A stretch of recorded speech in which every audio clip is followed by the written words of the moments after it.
Here's the big question. How is it that most entrepreneurs hustle and are always busy and struggle to take just one step forward only to fall two steps back?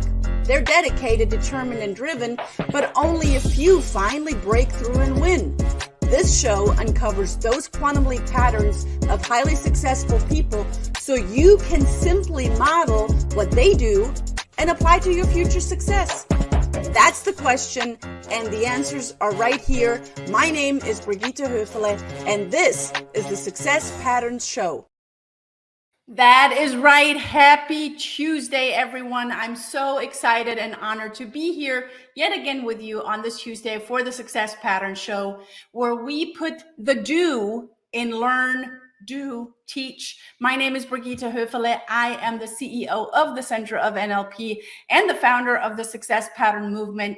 And honestly, this show was designed with your success in mind. So I sure hope that you have something to write with and something to write on, because you are going to want to take notes.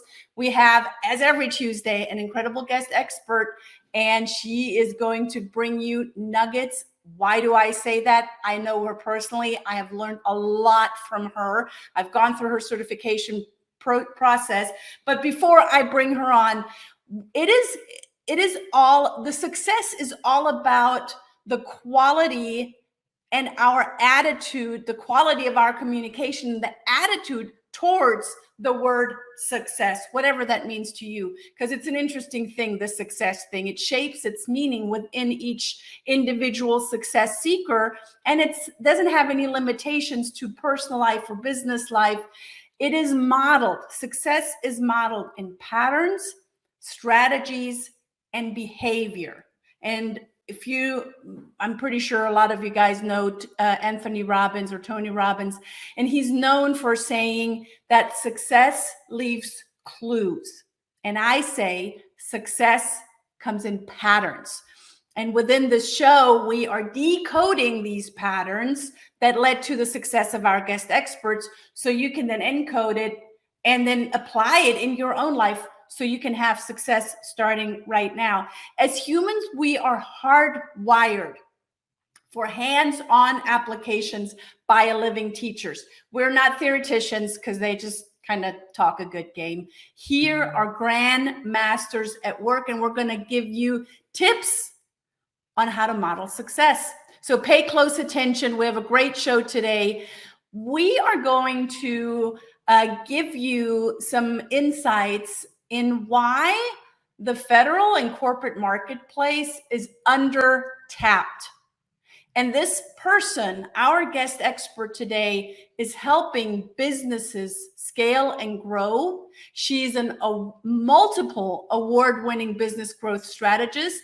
She's the CEO of ARC Business Solution. She's a certified woman-owned business, and she's operating a consulting firm that helps businesses grow by securing contracts with the federal government and major corporations. Hello, if this is you. You better get something to write right now. ARC helps businesses obtain relevant certifications that will enable them to win. And her company provides these resources and instructions that are needed so you can embark on starting on these certifications and gather those certifications and have those certifications so you can then grow. Now, she didn't just, fall onto this earth out of nowhere. She has had incredible success over 20 years as a corporate executive, working with leaders of major corporations and government agencies. And now she is leveraging her resources and expertise in strategic sales, collaborations, and relationships. And she's developing them so you benefit from them. So without further ado, we have an incredible show, as I already said. Please help me welcome Miss Amy Reese of ARC Business Solutions. Amy, it's so great to have you here. Thank you for coming. So good to be here. It's wonderful.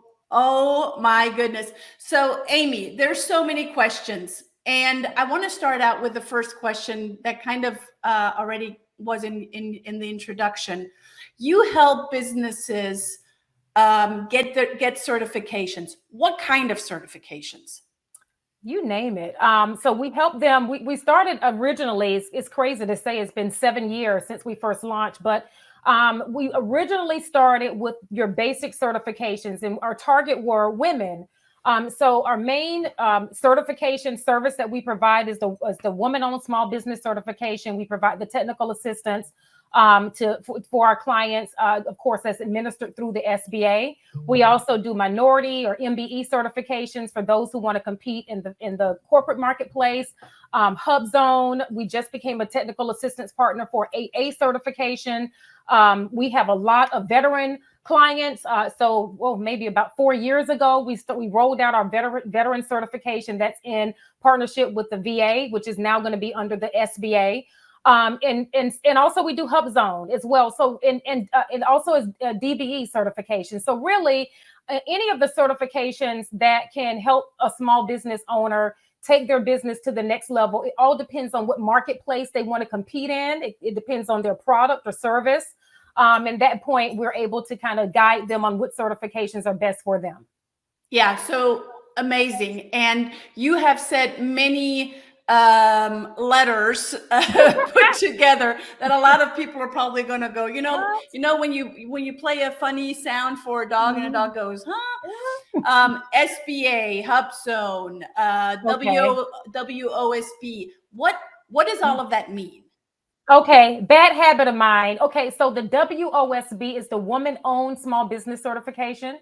The MBE is the Minority Business Enterprise Certification. That's if you are interested in competing and winning contracts and opportunities with major corporations.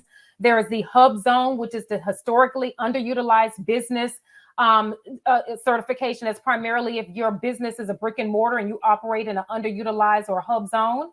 The VOSB, or the Veteran Owned Small Business Certification, the VOSB, which is the Service Disabled. There's the Economically Disadvantaged Woman-Owned Small Business, is the EDWOSB. Oh gosh, the DBE, which is the Disadvantaged Business Enterprise. And again, all of these are the 8A, and the 8A is literally just that. That's a business development certification. I call it the granddaddy of them all. That's through the SBA, which is the Small Business Administration, which is, it's a government agency. Our taxpayer dollars prop that up. And so if you're a small business and you're not familiar with the SBA, you should be. There are a lot of resources and tools that they put out there. But so we handle a lot of them. And again, it just really depends on what you're selling and who you want to sell it to. And that's how we help you determine the best certification that suits your growth strategy. Amazing. Why? So I am a women-owned small business. I know many women that are business owners that have asked me, so Brigitta, why would you want to be a women-owned small business? Or some of them go, oh, I didn't even know that was a thing. Why is it a good thing? Why is it an incredible, great idea to have any of these certifications that you just talked about? Well, okay, so let me roll it back a little bit. So why? Because if you are truly running a woman-owned, if you are a woman, or if you are a minority, or if you are a veteran, then there are opportunities that set aside, contracting opportunities that set aside just for business owners that identify as those categories. And so the reason why those programs were put in place many years ago by our government is because they knew that was a population of business owners, a demographic that was generally underserved, overlooked when it comes to opportunities to win contracts, primarily in the federal space. These companies, a lot of small businesses, their lives are changed. The owners and the employees of those companies are changed when they win these multi-million-dollar contracts.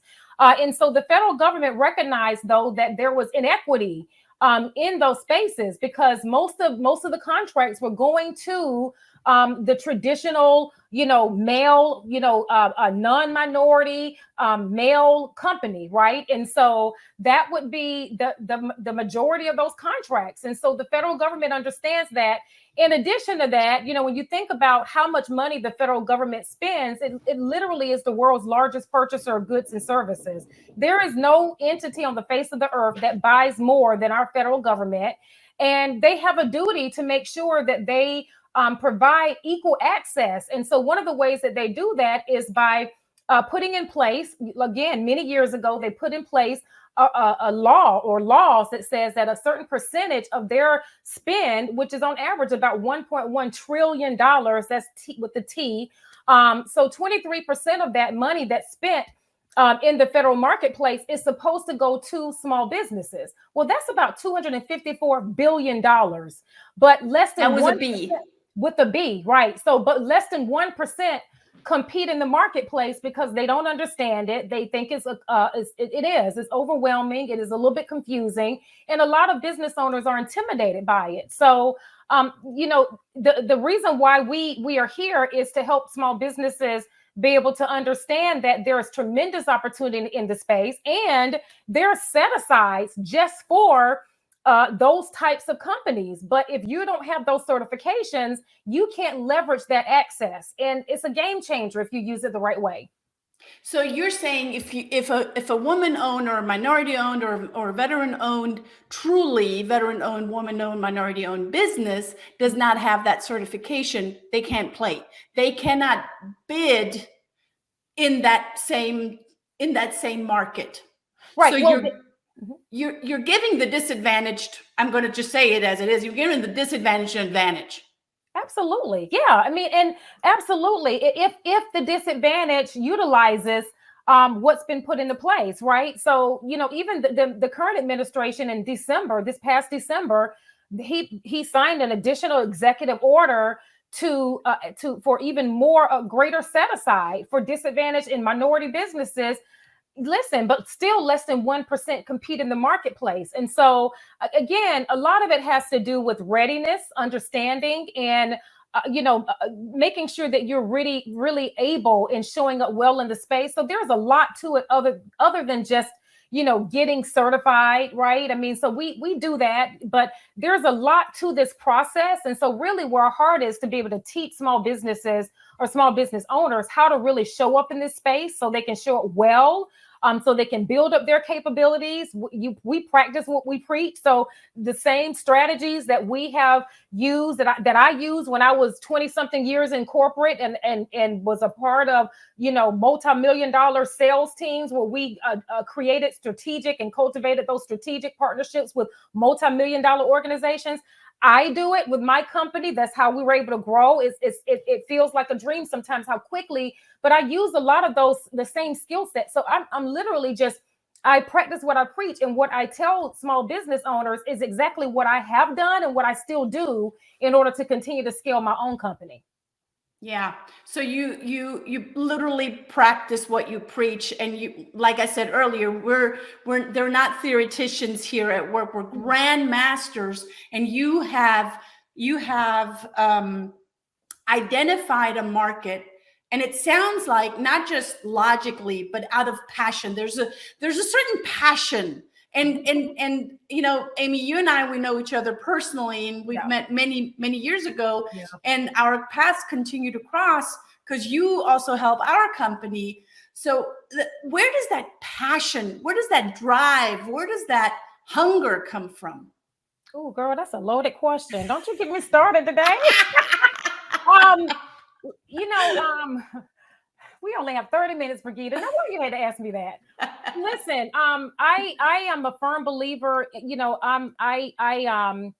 I was led here. Let's just put it that way, through a series of events. More than 7 years ago, back before I even left corporate America, I felt like I was starting to be dealt with in terms of my next path in life, right? And so, but about a year before I left corporate America, I had started kind of wrestling with my own legacy and, what I wanted to continue to do. And although I really loved, what I did, I loved the company that I worked for. I made them a whole lot of money. I did very well. And I said back even, before I left, probably 2 or 3 years before I left, that I'm going to retire doing that because that's how much I loved it.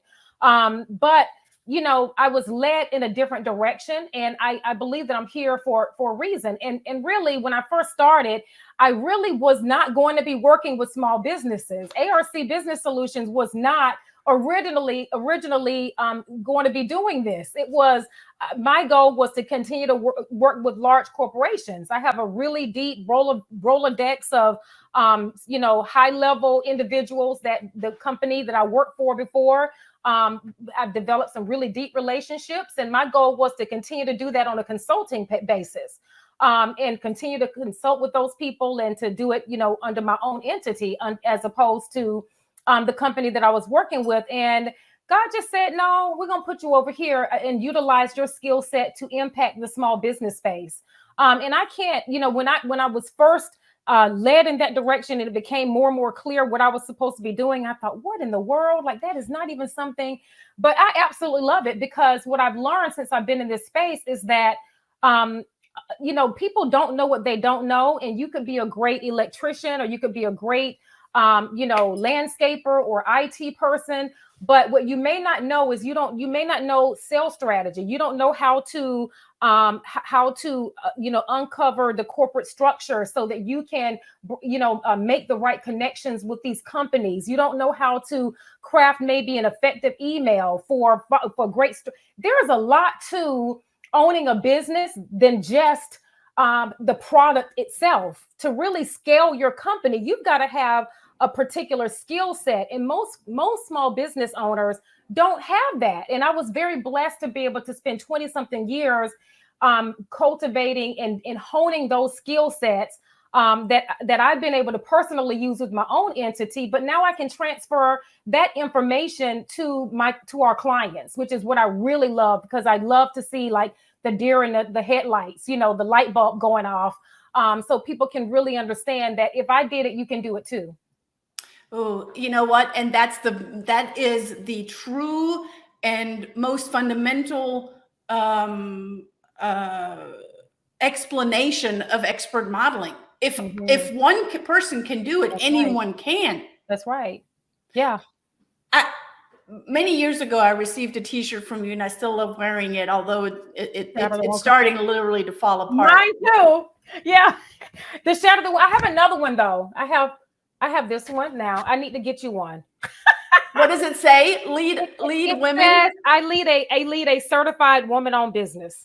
Okay, I want that. So share with everyone else. So the other T-shirt that I was referring to is "Scatter the 1%." Shatter, yeah, the Shatter. Of course, yeah, Shatter. I'm scattered, but we shatter.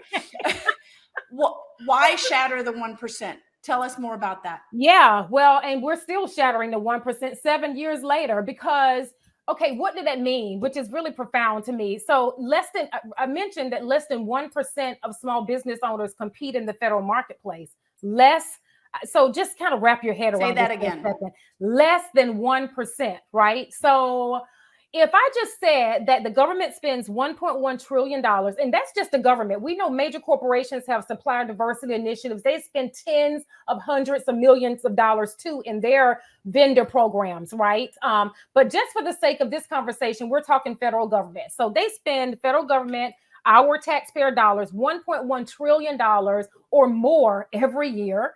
23% by law has to be set aside for small businesses who want to do business with the federal government through one of its many agencies, right? So that is about $254 billion a year, that is set aside just for small businesses. So if you think about that, and then to hear that less than 1% compete in this space. And the reason why that percentage hasn't really moved is because we keep launching businesses, right? So we keep launching businesses, which is great. But really, if you think about it, the majority of those small businesses that's launched, they don't survive because they don't scale right.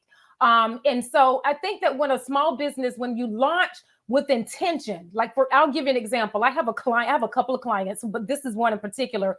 They became our client March of 2020. It was around that time. It was around COVID. They had just launched their company at the end of December, end of 2019. So brand new. 2020 was their first year. We completed their certification. They did their veteran certification and the woman-owned certification.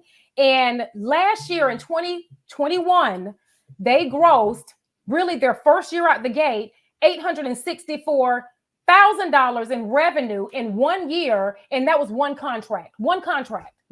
Just out of one contract. One contract. And so, you know, the thing that I want people to understand, but that company launched with, they knew that the only marketplace they wanted to compete in was the federal space. That was why they launched. And so instead of competing in the general marketplace where everyone else competes, right, where 99% of other businesses compete, what I tell people is, if you're intentional about your growth strategy and you're willing to do the work, because this is not a part of the end of the rainbow. I hate it when people think that they can just get certified and just show up in the federal, but don't do anything else. There's strategy to this.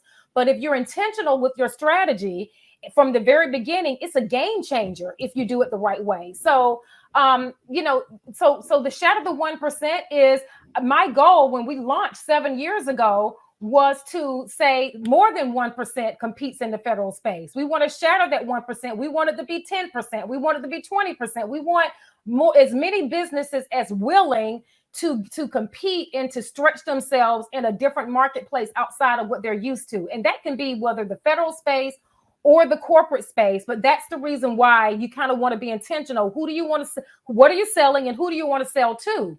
Right? Because I personally believe, because of my background, I'm not a onesie twosie person. I don't do well in the general marketplace. I didn't really work in the general marketplace for 20 something years. My clients were always other businesses. So it was B2B or B2G. I had relationships with city government and state government that we cultivated. And so I know what that looks like. I know what it looks like to go after the big stuff as opposed to going after the little stuff. And I'm going to tell you something, you work just as hard going after the onesie twosies as you do being more intentional and going after the larger opportunities. So the message that you're sending here is leverage by being certified. Leverage your time, leverage your resources by being certified. Yes, being certified and then knowing how to utilize the certification, utilizing the strategies in our workshops and some of our other resources so that you can really know what you're doing, right? Because it's one thing to get certified and to be in the marketplace, but you've got to know how you're showing up. You've got to be intentional about how you're showing up so that these procurement officers that's awarding the contracts, they know that they don't think you're just playing around or you're running a side hustle or you're not taking it seriously. So there's a lot to this, but yes, being intentional about which marketplace you want to compete in, leveraging those certifications, they're there for a reason. And also doing the work. I'm a big proponent, faith without works is dead. You got to work. And I think a lot of people, sometimes, we just we wanted to just fall in our lap, and that's not how it works. Preach so we got to work. So yeah. Yeah. A lot of people get into business not knowing what business really is, and they're like, oh, I'll just write a grant.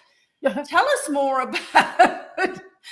more about writing a grant versus truly being certified and then using that certification to bid for contracts. Right. So grant writing is totally different from bidding for contracts, right?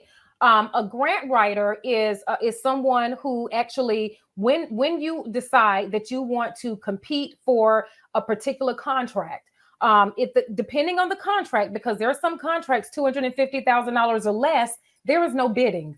They just have to find you. So that's that.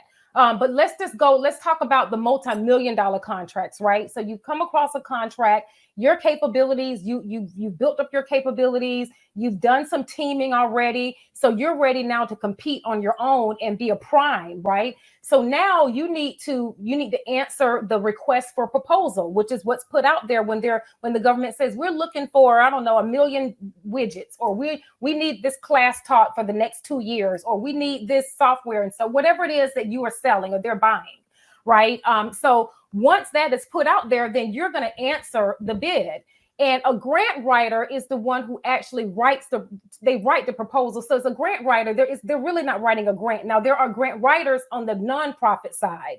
So Right. whether you are a nonprofit or whether you're for profit, it's all the federal space, right? But it's a grant primarily when you're nonprofit, although there are some grants that for-profits can qualify for as well. But usually it's a language thing. So 99% of the time, if it's a grant, you're a nonprofit seeking a grant. That means that that they'll pay you up front and then you deliver whatever it is that they want. If it's a contract that you're going after, that means you are for profit, and it is you do the work first and then the government pays you. So it's the same system. It's just different lingo. And writing a grant or writing a proposal is very different. And it can be, it is not one of those things. It's not for the faint at heart, right? You gotta really know what you're doing, but that is really not a part of my initial strategy. When we talk about starting from the foundation, I teach the strategy of teaming because there is so much power and there is so much opportunity in teaming, and it allows you to be able to build up your capabilities, get familiar with it, so that then you can go and fly solo if you want to. So it's a lot to the space, but definitely go for the teaming opportunities or the joint ventures or the subcontracting opportunities, and be there first, show up well there first, get some contract work through that first, and then you'll be able to, you're better prepared to actually go after those larger solo prime contracts in the tens of millions of dollars. There's so much information that you give in such short time. If you would think of all of the habits and rituals and strategies that you have, what would you, and we might want to go like way to the beginning of your career. What would you say is one of the rituals or habits or strategies that has kind of led you along the way? Ooh, I mean, I say it all the time, just being intentional. Like when you say you're going to do something, do it, right? And doing it is an action word. It is not a hoping and wishing and thinking, right? It is literally, you've got to do something every single day. So whatever that looks like, I mentor a lot of women through different, organizations, and there is no secret sauce, Brigitta. It is work. And you've got to be intentional, and you've got to believe that and believe in what you're doing, which is one reason why, when people ask me, oh, well, what kind of stuff does the federal government or the corporations, would they need? And because I'll just launch a business around that. I don't think that that's a good idea. And I'm going to tell you something, procurement officers don't like the idea of people launching just to offer something that they use. Now, look, I know that there are people who will tell you otherwise, and I'm not, though, because I believe that if you are really going to be putting your heart and soul into something, and you really want to be working at it, and you're gonna want to, which means it needs to be something that you love to do. That has to be a part of like what you're made of. I'm here because this is how I was made. I was made to. I've been a teacher really, without even knowing, since I was probably a little girl, bossing my sister around. You know what I mean? So I didn't, it's funny how things we just kind of become who we were created to be if we're intentional about it. But yeah, no secret sauce. Work hard, have a strategy, and work every single day. That's what I've been doing. I haven't stopped. And it's what I said earlier, there's a very specific purpose within you. And when you are so purpose driven, and when you're leading your company with that kind of purpose, it shows. Yeah. You cannot not see it. And you cannot not feel it, right? It just kind of just oozes. Yeah. And that's what Amy Reese and ARC stands for. Now, Amy, I know that you came and brought a gift for our listeners. What did you bring? So yeah, we have a complimentary consultation. Go ahead and reach out to us.